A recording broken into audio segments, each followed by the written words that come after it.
Ils savent qu'avec leur tandem d'acteurs, ils tiennent de l'or entre les mains à chaque centimètre de pellicule. Un type comme Bourvil et un homme comme De Funès sont des hommes qui connaissent techniquement le comique d'une façon absolument incroyable. Ils ont des années et des années de pratique du public et ils savent quand quelque chose doit faire rire. Et eux-mêmes, ça les fait rire quand vous leur Ça les proposez... fait rire, ça les fait rire. Après, ils considèrent la façon d'y arriver ensuite et à ce moment-là, ça devient un exercice pratique.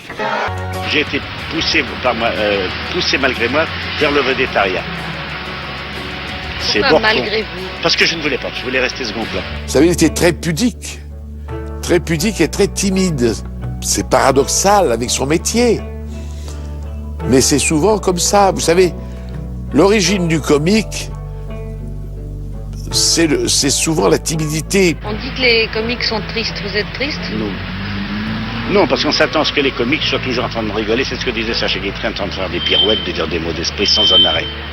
Mais s'il qu'un comique mange un beefsteak, normalement, dit qu'il est triste. Si on fait un film, il faudrait qu'il mange comme ça. Ou qu'il se mette le beefsteak sur la tête. Là, ce serait vraiment un comique. C'était un monsieur extrêmement réservé. Mais sur le plateau, dès le premier jour, il laissait éclater sa joie d'être là. Il était heureux. C'était vraiment son grand plaisir, son immense plaisir de jouer la comédie. Transporté d'urgence à l'hôpital de Nantes, il y décède quelques heures plus tard. Louis de Funès est mort hier soir à l'âge de 68 ans d'une crise cardiaque dans sa résidence de la région nantaise. C'est dans cette petite église de la commune du Cellier que Louis de Funès sera enterré dans l'intimité demain en début d'après-midi. Ce village, pour l'acteur, était synonyme de détente et de joie de vivre. En 1967, il avait acheté ce château de Clermont où il aimait s'adonner à sa passion favorite, le jardinage, et sa dernière journée fut consacrée à cette passion, une dernière empreinte à ce domaine qu'il aimait tant. En scène du Cornio, Gérard Houry. Qu'est-ce qui se passe là? Ben ça c'est l'accident de Bourvil qui est au début du film, qui est un brave petit Français moyen, qui part en vacances, qui rêve d'aller en Italie depuis des années et il ne fait pas 20 mètres en partant de chez lui, c'est-à-dire de la rue de la Montagne Sainte-Geneviève. Il est parti avec la 2 chevaux. Il est parti avec sa 2 chevaux et il y a une Rolls qui lui rentre dedans, qui démolit sa voiture. Et évidemment c'est son voyage qui est fichu, c'est une catastrophe pour lui. Et le monsieur qui conduit la Rolls, c'est un industriel extrêmement important, qui est Louis de Funès, qui est d'ailleurs très cassant, très insolent avec Bourvil. Mais le lendemain, Bourvil est convoqué au bureau de ce gros industriel qui lui propose fort aimablement de remplacer cette 2 chevaux par une Cadillac qu'un de ses amis rappelé d'urgence en Amérique a laissé à Naples. Il lui dit, écoutez, si vous voulez, ramener cette voiture jusqu'à Bordeaux. Si vous y êtes dans 15 jours, ce sera largement suffisant pour l'embarquer à destination de Miami. Et vous prendrez l'itinéraire que vous voudrez. Voilà 500 000 livres pour vos frais de voyage. Bourvil est évidemment fou de joie.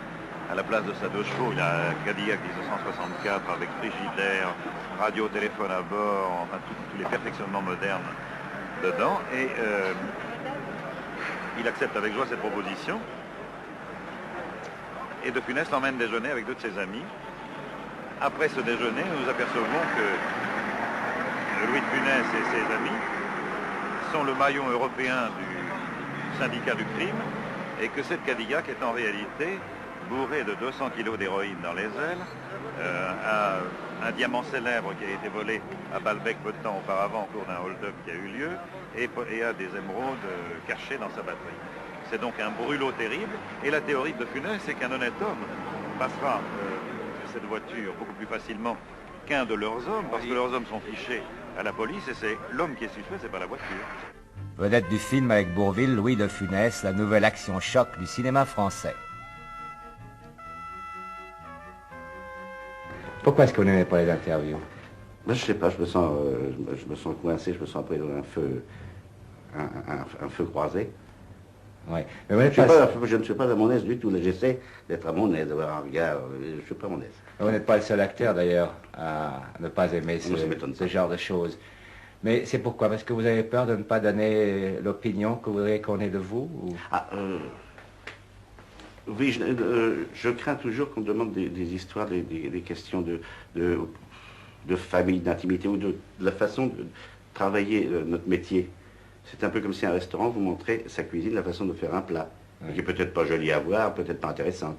On préfère le plateau présenté, et moi je préfère faire mon métier bien présenté sur la scène ou à l'écran. Ou alors là je travaille beaucoup, une pièce, je la répète, mais minutieusement pendant 2 mois, et une pièce et une scène à l'écran, une scène qui dure 3 secondes, on la répète pendant 1 heure peut-être. Ouais, mais comment est-ce que vous expliquez que ce sont souvent les acteurs qui sont le plus expérimentés, qui ont le plus de talent, qui ont le plus le trac? Pas seulement dans une interview, maintenant au bio C'est pour ça, interview. je crois que c'est ça. Parce que vous avez des comédiens qui sont assez mauvais, ils arrivent sur scène, pas de problème. Vous les connaissez, ces gens-là? Ah oui, je connais pas mal. Je connais qui viennent au théâtre, j'en ai connu, qui viennent au théâtre à 9h. Alors, à 9h moins 2. Le rideau est élevé, je crois que j'ai entendu une cavalcade d'une personne qui, à toute vitesse, je l'ai aperçu passer en manteau, elle est revenue en soubrette, elle est rentrée. Ah oui, bien ça ne gêne pas du tout, ils sont partis les premiers en plus. Aujourd'hui, une chose est certaine, Louis de Funès, c'est qu'avec des acteurs comme Belmondo, avec des acteurs comme Brigitte Bardot, Gabin ou Fernandel ou Bourvil, il faut compter avec vous. Vous faites partie des gens qui rapportent de l'argent au cinéma. Bon, ce sont des choses bassement matérialistes, mais dans ce métier, qui est un métier artistique, comme chacun sait, ça compte quand même pas mal. Votre film Gendarme de Saint-Tropez, il paraît, va faire 1 milliard de recettes. Je ne veux pas dire de mal du film, mais je pense qu'il me doit beaucoup quand même. Eh oui, c'est pas fait. Non, du tout. C'est une erreur, le prochain alors. Fantomas, vous avez un succès extraordinaire. C'était marrant, Fantomas. Ah oui, très bien. Ça vous a plu de faire ça? ça? Ah oui, ça m'a beaucoup plu. Ouais, vous étiez bien maquillé. Hein? Ah oui, très bien. Hein? Ah oui, très bien. Ça prenait longtemps? Par Madame Picot, qui est là, elle est cachée là-bas. Moi, c'est pour ça que je dis mais ça prenait longtemps, mais ça prenait 2h30. Moi, mon maquillage, j'avais Quand je joue le rôle de Fantomas à un moment, le commissaire Juve que j'interprète prend le visage de... non, c'est Fantomas qui prend le visage de Juve. Ouais. Alors, ils m'ont mis un faux nez, léger faux nez, les oreilles un peu décollées, des sourcils. Ce qui ça me change un peu de ma silhouette. Simplement, Fantomas n'arrive pas à la perfection, comme lorsqu'il prend le visage de Marais. Ouais. C'est pas la perfection, c'est pas exact. Un regard fixe, mais c'était 2h30 de maquillage. Oh là là, 2h30 sur une chaise. C'est-à-dire c'est très joli de ne ressembler à personne, mais il faut encore que les autres le sachent. Oui, et puis ça la complication. Oui, et puis et travailler dans la qualité. Ouais. Qu'est-ce que vous appelez travailler dans la qualité? Donner un travail, je veux que mon travail soit fait comme on faisait autrefois, comme les artisans, les fins orfèvres d'autrefois. Donner une chose, oui, une chose qui m'avait toujours épaté quand j'étais petit, quand je voyais une voiture neuve ou une chose neuve, on avait l'impression que l'homme ne l'avait pas touchée. Oui. Mais c'est pas possible. C'est un cadeau, un don du ciel, ou un téléphone, je ne sais pas quoi, un poste de T7 que l'homme n'arrive pas à toucher. C'est ce que je voudrais donner dans mon travail, faire la même chose, on ne sente pas du tout la fabrication. Mais ça ne peut pas toujours dépendre de vous, parce que vous pouvez vous trouver dans une entreprise, finalement, qui n'est pas bonne, qui ne marche pas avec un... plus maintenant. Surtout, mais autrefois. Ah, autrefois, oui. D'où la difficulté. Ah oui. Parce que maintenant que je commence à avoir un peu plus de galon, je commence à choisir mes scénarios, mes metteurs en scène, je commence à faire un peu ce que je veux et à prendre ma responsabilité maintenant. Dans les films que je vais faire, je peux dire au public qu'il peut y aller. Enfin, s'il me trouve mauvais, ce sera de ma faute maintenant. Ouais. Parce qu'avant, ce n'était pas de ma faute. On me disait, non, c'est comme ça qu'il faut jouer, vous jouerez comme ça, puis, hein, le commute, moi, hein, bon. Ouais. Alors, il disait, mais non, la phrase de dites là, tac, tac, et vous verrez, et ça portera. Et là, ça ne portait pas. Je voudrais jouer des films qui soient, que les gens rient comme à Guignol. Et les pièces comme à Guignol, et non pas faire des pièces pensées, sérieuses, qui ne me conviennent pas, j'aime bien les voir. J'aime beaucoup, mais pas jouer des drames ou des choses d'adultère, des secrets d'alcool. Bon, pour moi, je trouve ça facile, ces vaudevilles. Mais des vaudevilles écrits, par exemple, par Oscar, que tout le monde peut voir, que les enfants peuvent voir aussi, je voudrais rester dans cette chose-là, que mes films, les enfants puissent les voir. C'est beau, et c'est très prétentieux ce que je dis, c'est très, très, très prétentieux, parce que c'est Charlot qui faisait ça. Et Buster Keaton n'en fait pas. Justement, vous n'êtes pas prétentieux, et ça se sent dans la façon dont vous dites c'est très prétentieux, parce que on dirait que, malgré votre succès, vous n'avez pas l'impression que c'est arrivé. Que vous avez fait l'espèce d'escroquerie, moyennant quoi, en ce moment, vous êtes à la première place. Oui, c'est un peu ça, vous avez raison, oui. Oui, il me semble. Mais qui peut dire que c'est arrivé? Mais qui? Est-ce qu'aujourd'hui, vous en avez... descendant l'escalier, qu'est-ce qui peut m'arriver en descendant l'escalier? Je ne sais pas. Un gag? Qui peut dire, oh, c'est une tuile ou quelque chose, je ne sais pas du tout. Mais aujourd'hui, est-ce que vous avez l'intention de vivre d'une manière différente, justement, parce que vous gagnez plus d'argent, Non. parce que les gens vous reconnaissent davantage? Oui, dans mais la ça rue? me fait peur un peu. Oui. Justement, de m'enlever cette vie que j'ai actuellement. C'est-à-dire aller à ma campagne avec ma famille, faire mon petit métier d'horticulture, charger le feu, faire des choses normales, des choses qui me brisent un peu au point de vue physique. Et pendant ce temps-là, je pense à 1000 choses. Récolter mon miel, j'ai 3 ruches. J'en ai récolté 49 kilos cette année. J'aime beaucoup ça. L'autre fois, il y a eu j'ai été apprendre des leçons d'apiculture, à l'école d'apiculture, à l'école de Charenton, que dirige M. Lassalle, et M. Montarnal. Et alors, M. Lassalle est un monsieur très doux, il est âgé, mais très doux. Il parle comme ça. Il dit, venez, vous verrez les abeilles. Et j'en ai vu 500 000 qui me couraient sous le nez. Je dis, oh là là. Il me dit, baissez les yeux surtout, parce que si vous les levez, là, ça fait miroir. Et non. Alors je baissais les yeux, je marche, oh là là. Et après, on a commencé à ouvrir une ruche, j'étais épouvanté. Vous avez mis le masque. Et quand, je ne sais pas comment, mais il y en a une abeille qui a réussi à se filer entre mon voile et moi.